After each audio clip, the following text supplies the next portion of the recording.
نعمل معاكم النهاردة فطيرة الكسلانين.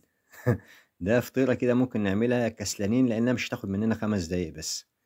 يعني 5 دقايق كده تقريبا إن شاء الله أكون مخلصين. أنا بالنسبة لي أنا أخدت مني حوالي 6 دقايق أو 7 دقايق بالأمانة يعني. مش هتاخد مننا وقت نهائي خالص يعني. ووصفتها جميلة جدا وطعمها خرافة وعجينتها سهلة وبسيطة ومن غير خميرة. موضوع سهل جدا، مفيش لا عجينة ولا خميرة ولا أي حاجة. بس لو مش عندي على القناة انزل اعمل اشتراك ولايك عشان يوصلك كل جديد. نحتاج معانا أول حاجة طاسة على النار، هنحط فيها معلقتين من الزيت وعليهم معلقة من الزبدة.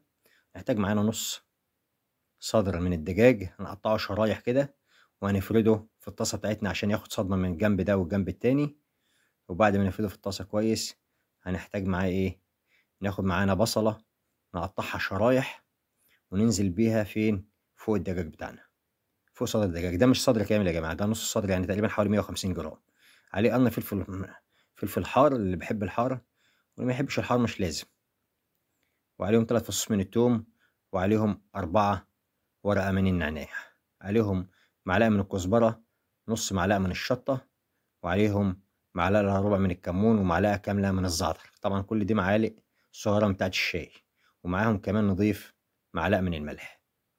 نقلب ده كله مع بعضه على بال ما يستوي، نكون احنا عملنا العجينة بتاعتنا اللي هي من غير خميرة من غير حاجة. طبعا كوبايتين من دول كده بمقدار كوباية واحدة.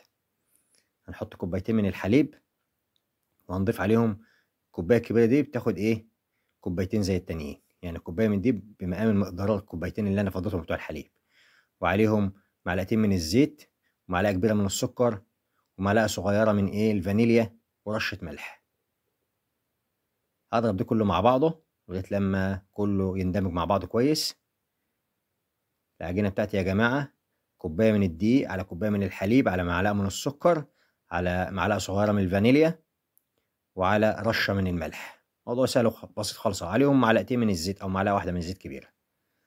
هنجيب كوباية من الكوبايتين احنا عملناهم اللي هي كوباية دقيق وكوباية حليب أو كوبايتين. هناخد كوباية هنا ونفردها كده بالشكل ده.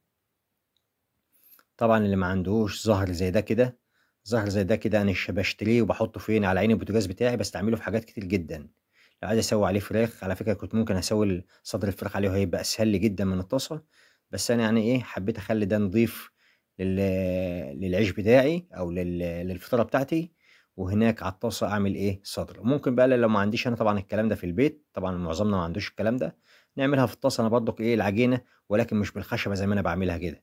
هنحط طبعا العجينة السايلة، وهابدأ أجيبها على اليمين شوية وعلى الشمال شوية لغاية لمّا إيه، تتفرد معايا في الطاسة بتاعتي، بس كده. الموضوع سهل خالص يعني ما فيش فيه أي مشاكل.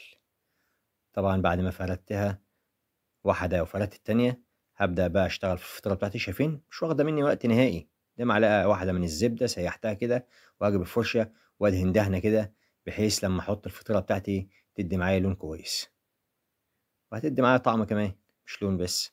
هنا هافرد القطعة الأولانية بتاعة الفطيرة، وأنزل عليها بالجبنة الموزاريلا. أنا مش عايز أنزل طبعًا بالفراخ الأول عشان الجبنة الموزاريلا تسيح، خلّيها أول حاجة. وبعد كده هانزل بشوية جبنة رومي لو عندي، شوية جبنة شيدر لو عندي. لو مش باحب الجبنة الرومي أو عندي ومش عايز أحطها برضك ده اختياري. بعد كده نُص صدر الدجاج اللي أنا مشوّحه ومتبّله أنزل بيه على الفطيرة بتاعتي وأفرده طبعًا فردة كويسة. بعد كده هادّي له كمان رشة كده صغيرة من الموزاريلا، أو لو عندي أي جبن تانية ماشي، مش حابب أحط كده كفاية جدًا. ولكن بس أنا عايز أضبط لكم الأداء. ده جبنة موزاريلا طبيعي كانت عندي مش مبشورة، فأنا إيه حبيت أحط إيه شرايح رقيقة كده. ده كلها شرايح رقيقة ما تجيش حاجة خالص يعني، جزء بسيط خالص مع رشة موزاريلا برضك صغيرة كده. وبعد كده هانزل، اللي حابب بقى يحط خضار يحط، لو مش عايزين خضار خالص مش لازم. حابين برضه تحطوا كاتشب مايونيز باربيكيو أي حاجة عندكم في البيت حابين تحطوها براحتكم، كله يمشي. بعد كده شوية من الفلفل، عندي برضه زيتون هاحط شوية من الزيتون.